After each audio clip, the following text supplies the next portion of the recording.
కొంతమంది ఒకే చోట స్థిరంగా ఉండరు. వాళ్ళు ఆహారం, పని, వాతావరణం కోసం చోటు మారుస్తూ జీవిస్తుంటారనమాట. అలాంటి వారిని ఇంగ్లీష్‌లో ఏమంటారో తెలుసా? ఆ పదమే నోమాడ్స్. అయితే అసలు నోమాడ్స్ అంటే ఏమిటి? ఈ వీడియోలో మనం తెలుసుకుందాం. సో దీనికి మనం డెఫినిషన్ చూస్తే people of no fixed abode అని.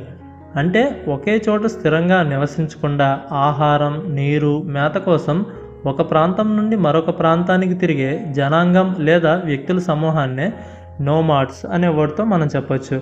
అంటే పూర్వకాలంలో ఆహారం దొరకడం కోసం, జంతువుల వేట, పశుపోషణ కోసం మనుషులు చోటు మారుస్తూ ఉండేవారు. వారినే నోమాడ్స్ అని అంటారనమాట. వాళ్ళు సాధారణంగా గుడారాల్లో జీవిస్తుంటారు.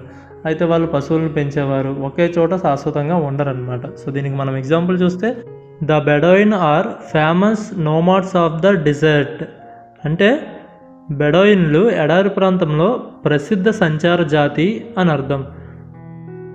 వీడియో నచ్చితే లైక్ చేయండి. అండ్ ఈ వీడియో ఎవరికైనా యూజ్ అవుతుంది అనుకుంటే వాళ్ళకి షేర్ చేయండి. వీలైతే ఛానల్ని సబ్స్క్రైబ్ చేసుకోండి. Thanks for watching.